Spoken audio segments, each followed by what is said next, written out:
G'day ladies and gents, and welcome to the Rundown Under with Mags. So, what the hell is the Rundown Under? Well, it's something I've been working on for a little bit. This is an amalgamation of my podcasts that I was making along with my vlog series, with a few little changes. The basic idea is I had too many little things going on all at the same time, so putting them all into one single video. At this time I'm thinking fortnightly. I'm probably going to be putting this video up every second Saturday or Sunday. I haven't quite worked out the scheduling for this yet. The goal of the video is going to be a recap of everything that's sort of gone on in the last week to the last fortnight. We're going to do a little bit of discussion about news. I'm going to be going through some information on my videos, giving you an update on what I personally have been up to. And that's one side of it. That covers what I did with my vlog content in the past.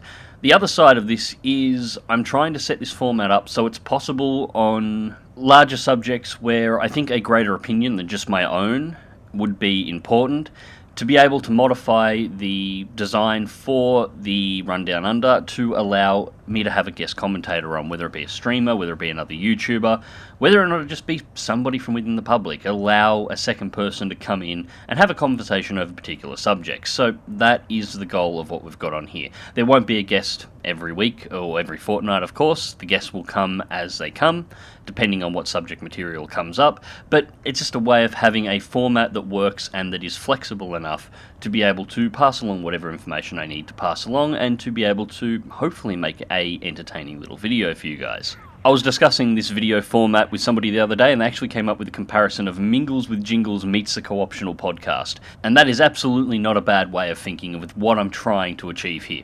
We'll see how it goes in the long run. So, since the Rundown Under is going to be a little bit more structured than you used to on my previous videos, which got into rambles, how about we get straight into topic number one, and let's start with War Thunder. So, as I'm sure a few of you have noticed, War Thunder has been getting a little thin on the ground over the last couple of weeks. And I'm actually going to let you know why, and I've sort of hinted to this in the past, that I haven't been enjoying playing it all that much, and I haven't been. And I've been getting frustrated with a lot of aspects of the game. The matchmaking, the flight models, blah, blah, blah. Everything has been getting on my nerves. I've been really, really getting roped to the point where I don't even want to load the game up. Which absolutely sucks, because I do like War Thunder. It's just all these little problems constantly nagging me. Last night, I got really bored. I had no idea what I was going to play, so I ended up jumping onto War Thunder to have a few rounds. But I decided I wasn't going to play realistic battles. I jumped onto arcade. And the strangest thing in the world happened. I had an absolutely fantastic time for the 2 to 3 hours that I was playing it. Had some really good matches too. I'm actually kind of disappointed that I didn't turn the recording software on, but I decided I was just going to go in and just have a bladder around, not worry about recording. Had a couple of 12-kill matches, and just had a blast. Really enjoyed myself. So at the end of that arcade session, I went through and had a look at the events, and noticed Enduring Conflict's on, but only available in simulation. I really enjoyed Enduring Conflict in realistic battle. I loved playing it. When it was available, that's all I played. I did not use the standard matchmaker once during the time when the realistic Enduring Conflict was up. But again, it was only in simulation mode. So I went, screw it. Loaded up a line of planes, pulled the track IR out, pulled my sticks and my throttle out, and went in. And again, had an absolutely fantastic time. Flew like shit. Never fly simulation battle past midnight. It is just a bad idea. I was exhausted, could barely keep my eyes open, missed multiple targets that I should have seen, but had an absolutely fantastic time regardless. And remember, this is coming from somebody who doesn't actually like War Thunder Sim all that much. I would rather play IL-2 or DCS most of the time, but Enduring Conflict in sim mode seems to have hit that magic point where I don't think it's quite as good as IL-2, but it is enjoyable enough and has a large variety of aircraft, and you can pick your errors, so you can get jet battles if you want, or depending on what's available, you can have a good time with it and get a bit of a wider choice. It loses a little bit in gameplay, gets a little bit in variety. It was definitely worth playing, and I had a great time. And that's when it clicked. War Thunder has had matchmaking and balance problems for years, for as long as I've been playing the game. It has had flight model errors, overperformance or underperformance of aircraft, for years, as long as I've been playing it. Every single problem that you've ever heard me complain about isn't a problem that has been in the game for just a very short period of time. It's a problem that has been in the game for as long as I've been playing, and I've been playing for over 3 years at this point. Actually, I think I'm coming up on 4, because I've been playing War Thunder for almost a year when I actually created this channel, and this channel is now over 3 years old. Now, why I've been critical of these problems ever since this channel was created, in the past I played and put in excessive amounts of hours into this game in realistic battle. Why the problems existed, I just played through them, and it wasn't a problem. So why am I getting so frustrated with the game now? Is it the problems are getting worse? Well, yeah, the problems are getting worse. The compression is getting worse and has been for some time. But has it gotten so much worse that I've become so intolerant of the game?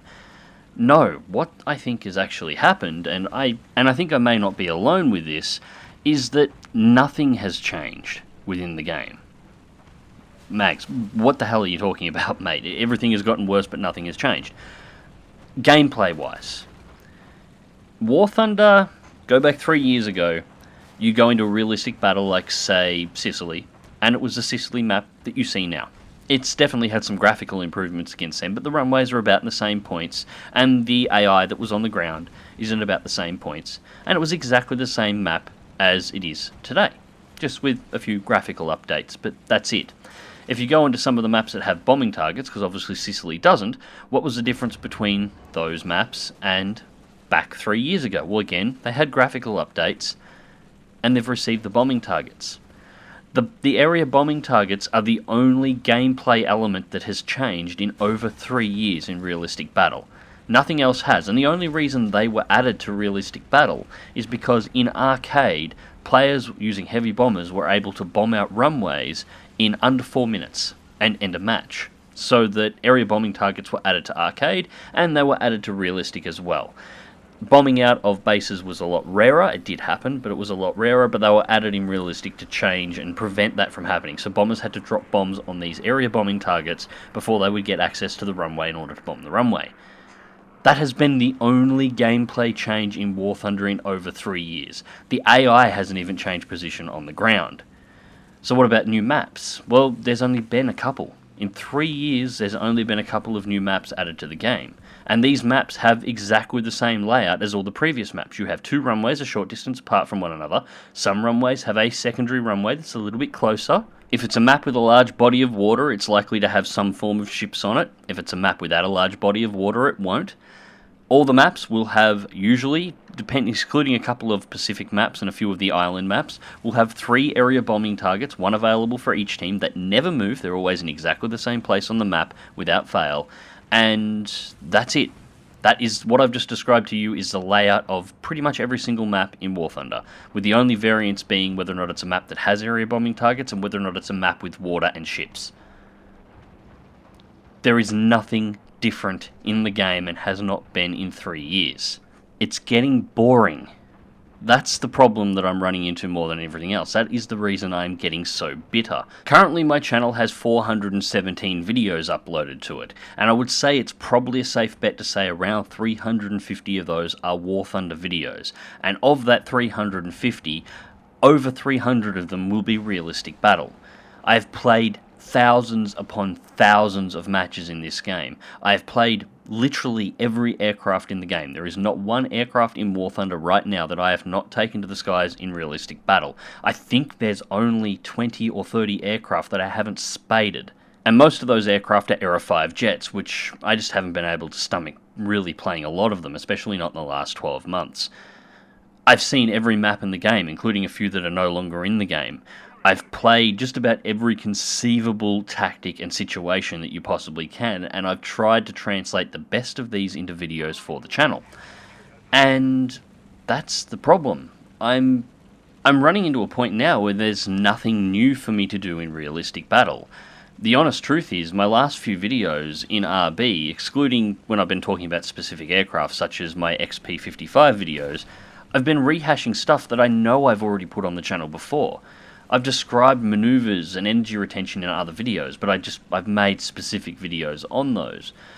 I can feel myself repeating stuff that I've said in the past, because the core gameplay hasn't changed. The basic concept behind the maneuvers works regardless of which flight model happens to be busted this month, which plane is overperforming, which plane is underperforming, what new aircraft has been added. They all fly by the same rules, and their rules can be applied to any particular aircraft based on what its capabilities are.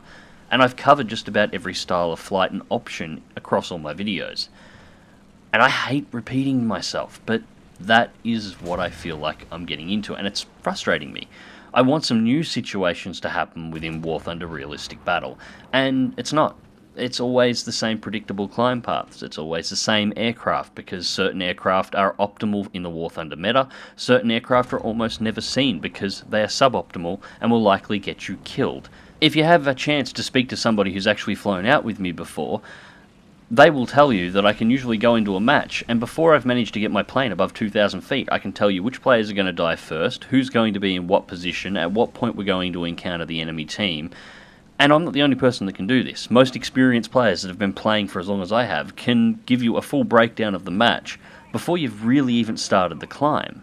The limited size and scale of the maps actually makes it worse, because you're in such a restrictive box that you can't move outside of.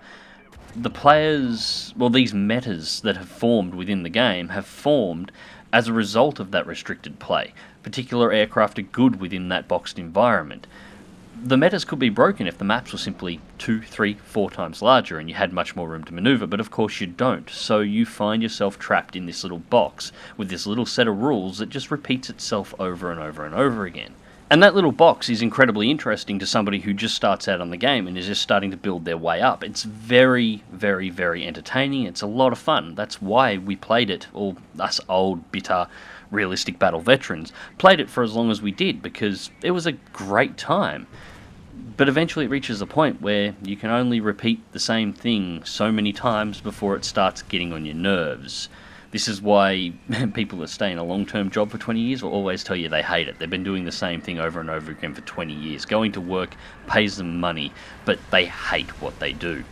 Or at least most people do. There's a very small group of people that are very lucky to really enjoy what they're doing, and I am envious of those people.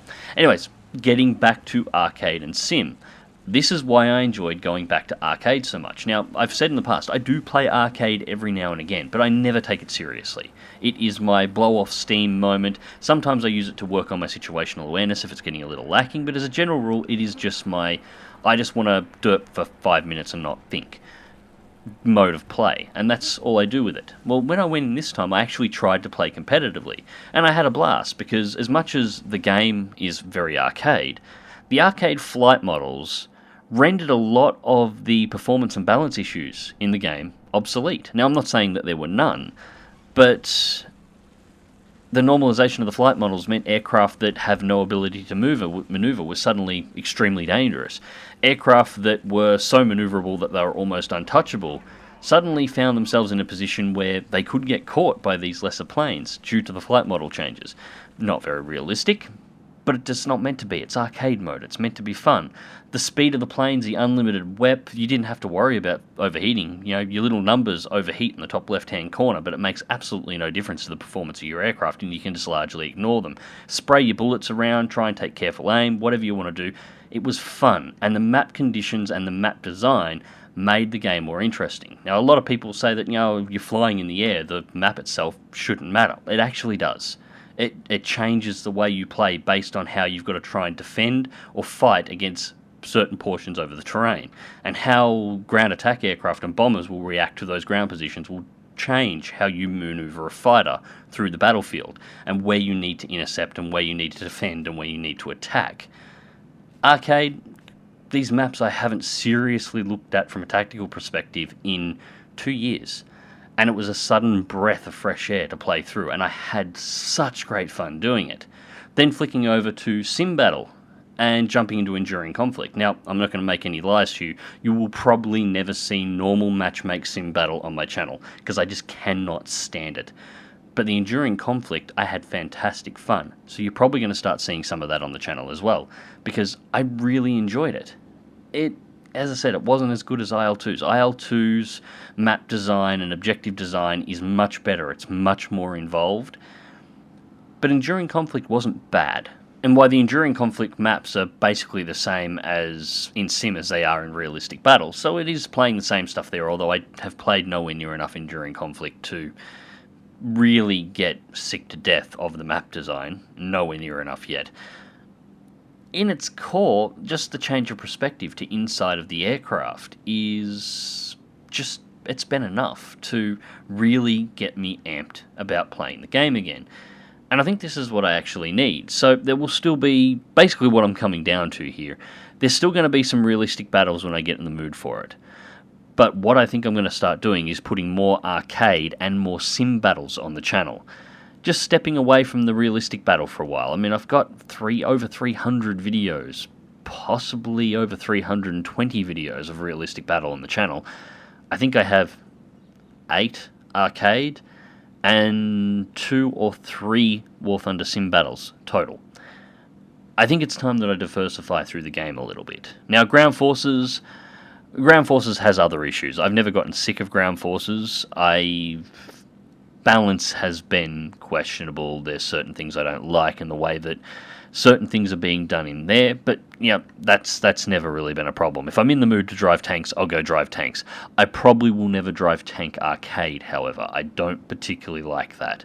I mean, the last time I drove Tank Arcade, I think I had a 14 kill round in the KV2, and I basically sat in the cap circle, waited till the red boxes showed up, put the cursor over the red box until I got a green cross, clicked the left mouse button, and once the cannon fired, I went and lined up at the next red box. I don't think I moved more than 200 meters the entire map, and was just one-shot derping people across the battlefield. That's not fun to me, and the fact that I know other people are capable of doing that too, because of the way the mechanics in arcade work, is not fun to me either. So I will give arcade battles a skip. I will stick to realistic and sim tank battles for the most part. But arcade planes I think is definitely going to be on the table. It's too much fun not to be, and it's chaos. Trying to do my style of commentary in the chaos of an arcade battle, even I listen back to it and it just sounds hilarious, me trying to keep up with so many planes. So at the very least it should be entertaining watching me try to keep an eye on 32 madmen simultaneously with arcade physics. And the simulation side of stuff, well, sim battles are impressive to watch, so I don't think there'll be too many complaints there with me saying, hey, we're going to try and get some sim stuff going on the channel as well. So yeah, that was a very long but hopefully fairly clear description of exactly what I'm going to be doing with War Thunder on the channel. Basically, I'm sick and tired of complaining about the realistic battle problem, so I'm just going to tone down the realistic battle and start playing some of the other game modes. Game modes that are not driving me batshit insane. And we'll have a little bit of fun and get the ball rolling again. So anyways, that's enough of War Thunder for the moment. Let's go into some of the other stuff that I have floating around on the channel. Now, what I actually wanted to talk to you today is a little bit of a description about how I actually go about selecting what games I'm putting up on the channel. Now, a few people have commented that I have my fingers in very many pies, and I do at the moment. I'm trying to diversify the channel quite a bit. I don't want this to just be aircraft, although I want there to be a lot of aircraft because I love aircraft. But basically, I love games in general, but I have my flavours and I want to share some of my fun experiences with you guys. Most recently, that was my last video upload, which was my XCOM2, the first mission that was available in the campaign. That's probably going to be the only video on XCOM2 that gets uploaded. And what I wanted to do is give you guys a bit of a description about how I work out what's going on the channel and what's not, and why some videos are more common than others. So, first things first, and I have to mention it again because the basis about everything that I'm working out here works entirely around this. I'm an Australian living in Australia on standard Australian ADSL internet. Okay, so I have incredibly poor upload speeds. Depending on the time of day, I can be below a megasecond on my uploads. My optimal upload speed tends to be the middle of the night when the minimal amount of people are using the network. I can tend to get just over a meg at those points, so I tend to do most of my uploads overnight. And a standard War Thunder video of about 15 to 20 minutes will take around 8 hours to upload at these speeds, given or taking the variance that comes in. Looking at this video here, already coming up to 19 minutes or over 19 minutes, and I haven't actually got too far into everything that I want to talk about. I'm probably looking at 12 to 14 hours to upload this video. So it takes a while, and with those sort of upload speeds you can understand how when I say the best I can possibly do for you guys is a video a day. 7 videos in a week. That is the absolute best I can do because there is simply not enough hours in the day to upload more than one video at a given time. That means per week I have 7 video slots total. That's it. So I have to be very picky about what I choose to put on the channel in what slots. And as this is a business and it is my primary income at the moment due to my disability, I have given away working the live hours and YouTube is now what I do. I have to take into careful consideration the analytics that I use. Basically I need to look at what you guys are enjoying watching and what you're not. So we'll give you 2 descriptions here, 2 series that score much lower than War Thunder on my views, but one I'm obviously maintaining and one I'm going to cancel. And the first one, of course, is Subnautica. The second is the XCOM video that I've just started, that I've already said that's probably going to be the only upload on it for at least the time being.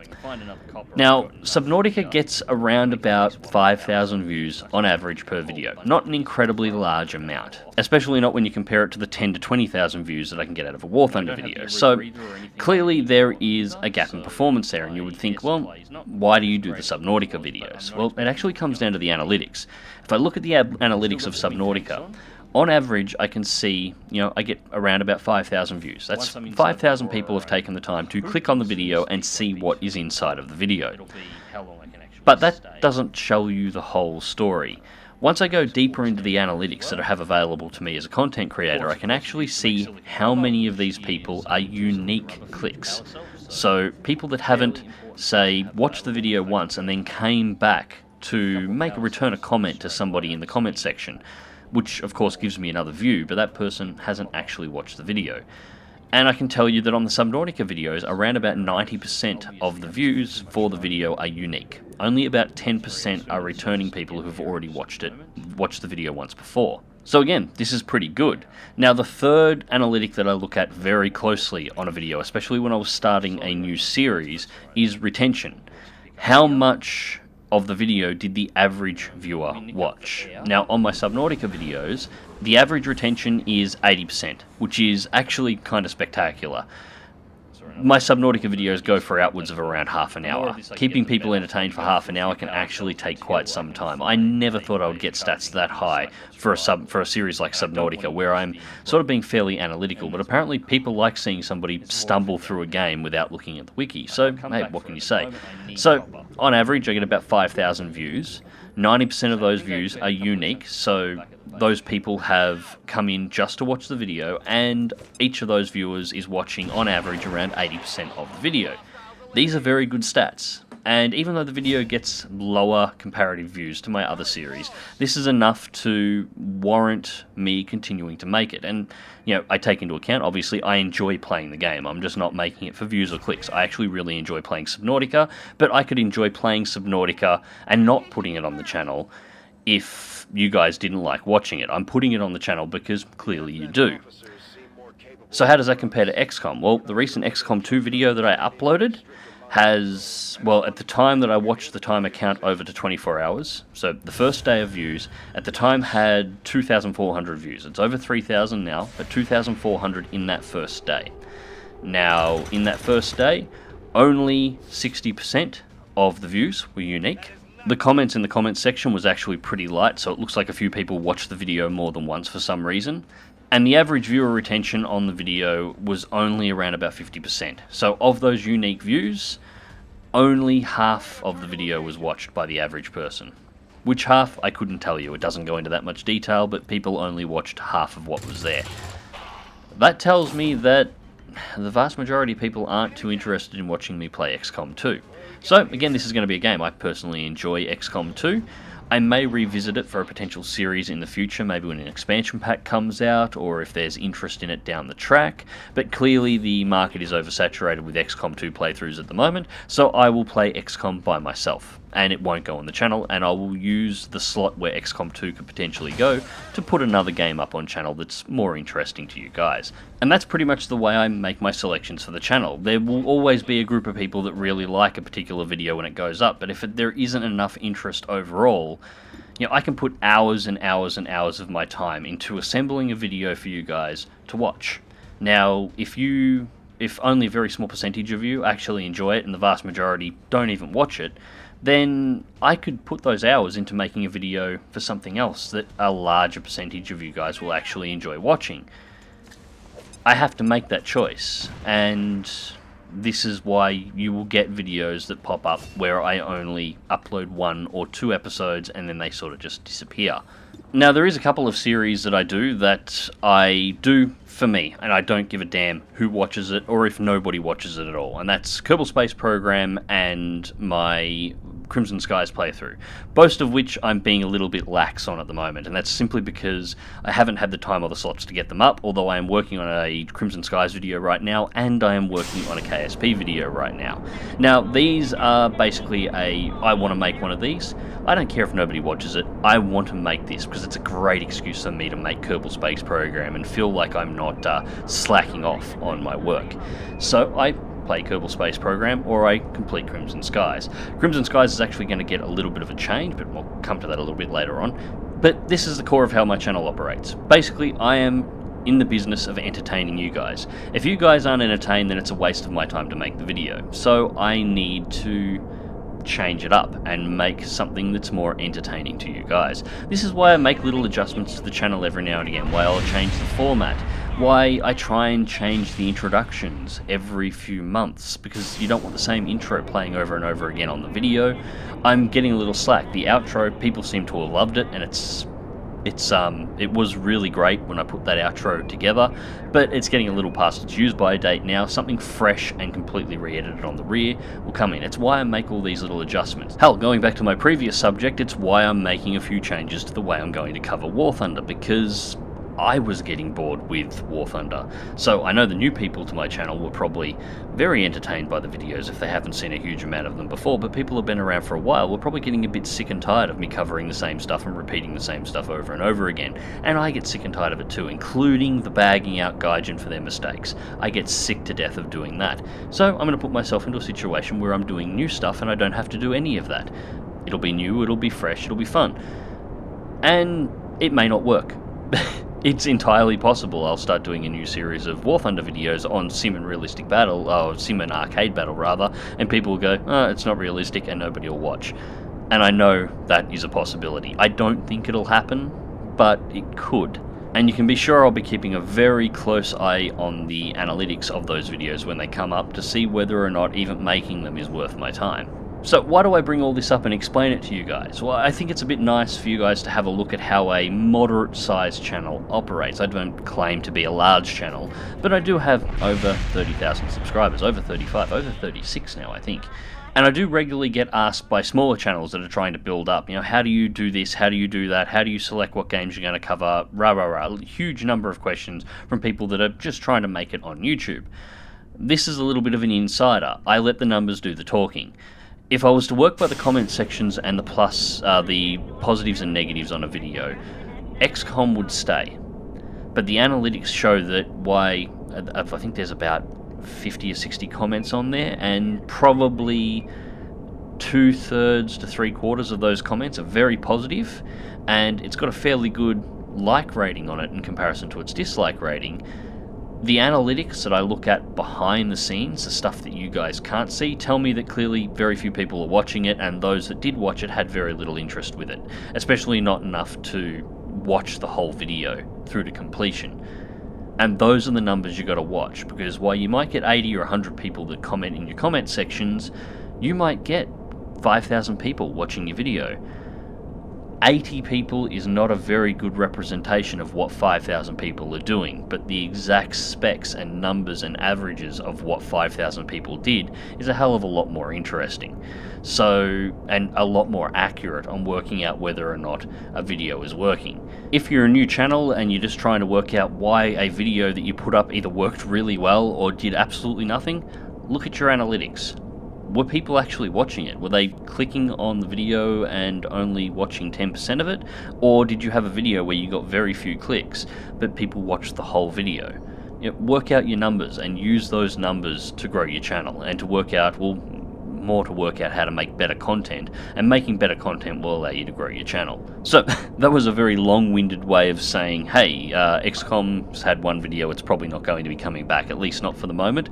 But I thought that's sort of a subject that I've never broached before, the actual sort of business of running a YouTube channel, and I thought some of you might actually find this rather interesting. So about half an hour into this video slash podcast, and we've covered two subjects. I can see exactly why Jingles gets all tied up trying to work through everything that he tries to schedule down for his mingles with Jingles, and now it makes complete sense. So anyways, I'll try and keep the rest of this short. First things first, KSP. KSP will be coming up again soon enough. As I said before, I'm working on a video for that now. KSP is basically the game that I'm using to fill in holes here and there, because a lot of what I'm doing on that game is actually quite time consuming.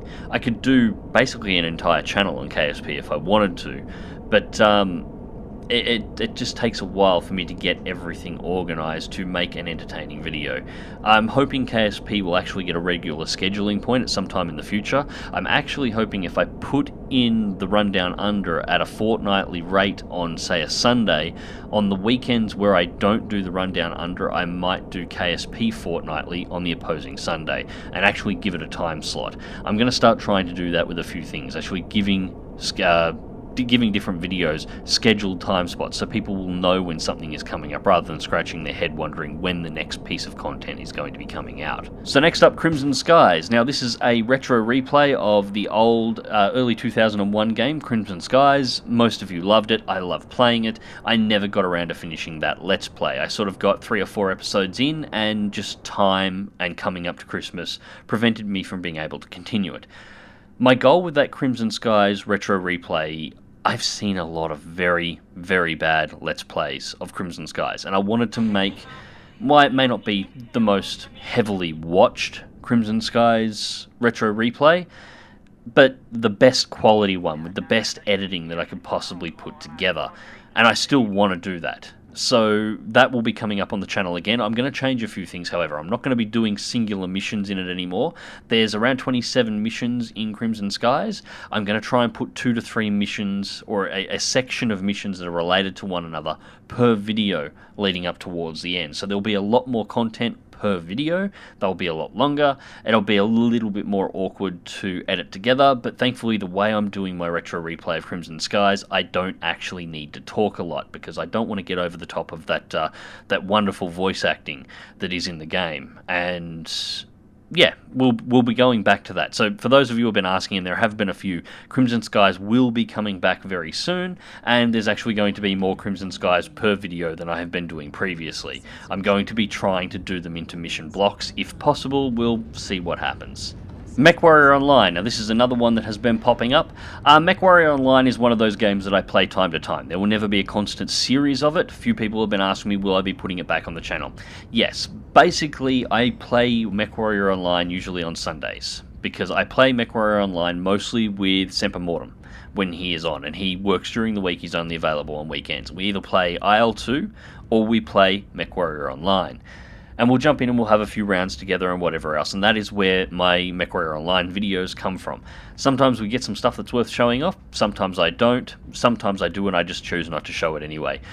If I run into spots where I have holes in my schedule and I have MechWarrior Online video available, I will probably drop a MechWarrior Online video, but it will never be a regularly scheduled thing. It's one of those games that I enjoy in bits and pieces every now and again, a lot like Elite Dangerous, and you can apply Elite Dangerous to this same thing as well.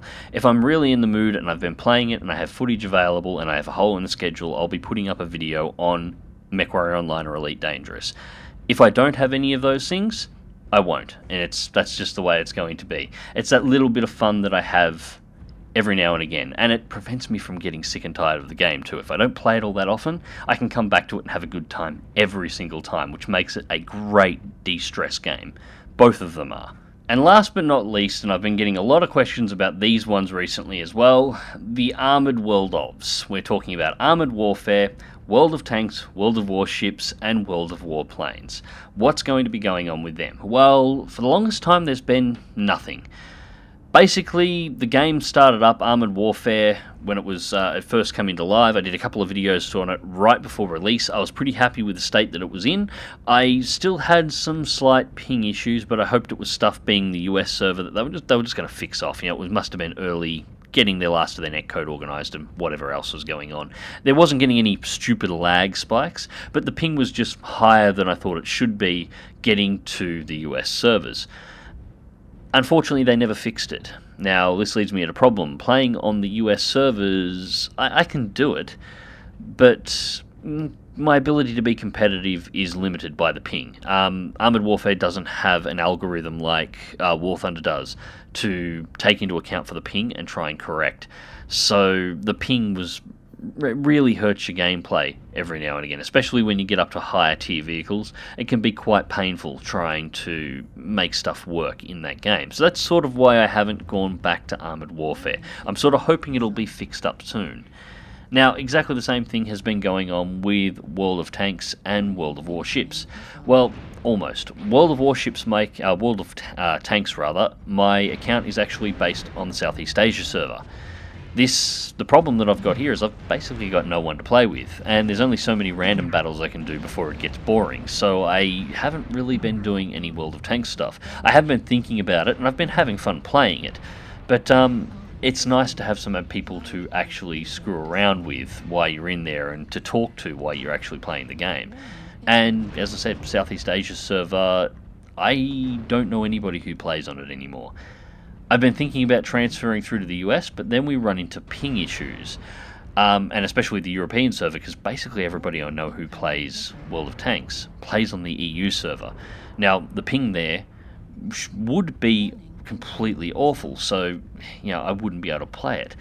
At least that's what I thought until very recently. Now, I've just jumped recently back into playing World of Warships with Grievous, and I was blown away. The last time I seriously played World of Warships, the ping was about 350, which is about the standard ping to the EU server, which is, with the algorithm in War Thunder, that's perfectly fine. It's problematic when you're playing games that don't have a net algorithm to try and counter for ping, because you've got a big battleship, you line up your shots, you pull the trigger, the shots have X amount of time to travel to target, and you're seeing everything start about a third of a second after stuff has already happened. Trying to play certain ships in the game was an absolute nightmare because you were seeing everything too late. The ping was just awful for it.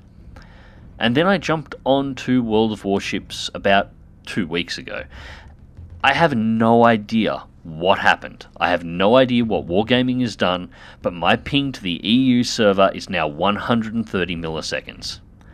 I can't get 130 milliseconds stable to the C server in World of Tanks. The Southeast Asia server is actually it's Hong Kong or Singapore, I can't remember which. It's in one of those two. And my ping to C server on the C server for World of Tanks is around about 160, and I was getting 130 to Europe. I have no idea how that happened. I don't care.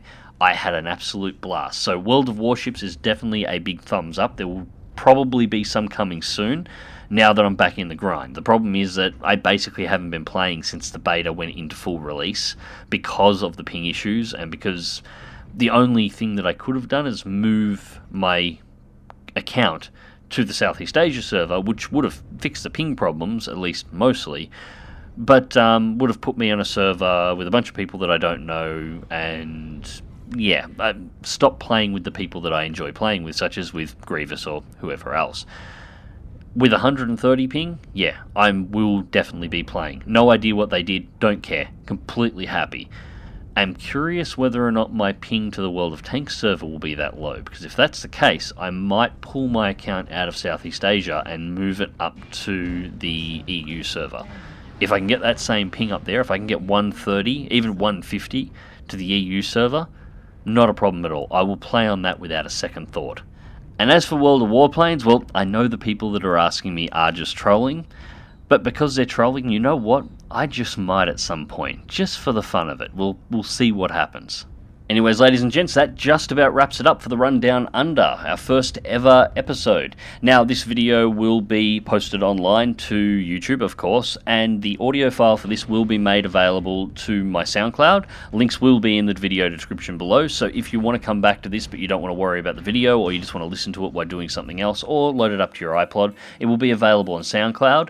The last time I did something on SoundCloud, a few people asked me whether or not I would also consider putting it on iTunes. I'm still looking into the details for iTunes at the moment. However, yes, I am looking into that. If I can get through Apple's god-awful setup that you've got to go through to get anything onto the iTunes store, and I just haven't had time to play around with iTunes that much recently. Yes, I will make it available up on iTunes for those who want to use that option as well, and if I do that, the links to the iTunes link will also be put into the video description. So the last thing to mention before I wrap all this up, if you guys have any questions you want to ask me and you want a chance to get answered by me in person on the Rundown Under, feel free to drop a comment in the video section below. If you're listening to this on SoundCloud, drop it into the comment section there. If it's appeared on iTunes at some point, try and put the code in any, I don't even know if there is a comment section on iTunes if I'm entirely honest, so I could be talking out my arsey, but if there is a comment section on iTunes, try and drop one in there as well. I will try and read through them all, and I'll try to answer at least a couple of questions at the end of each episode in the future where it's available. Anyways, ladies and gents, I hope you enjoyed this video and this, well, audio file if you're watching it on or listening to it on any of the other sources. Thank you very much for watching and listening. Click like if you do, subscribe if you want to see more. Fly smart, fly safe, and I'll catch you in the skies.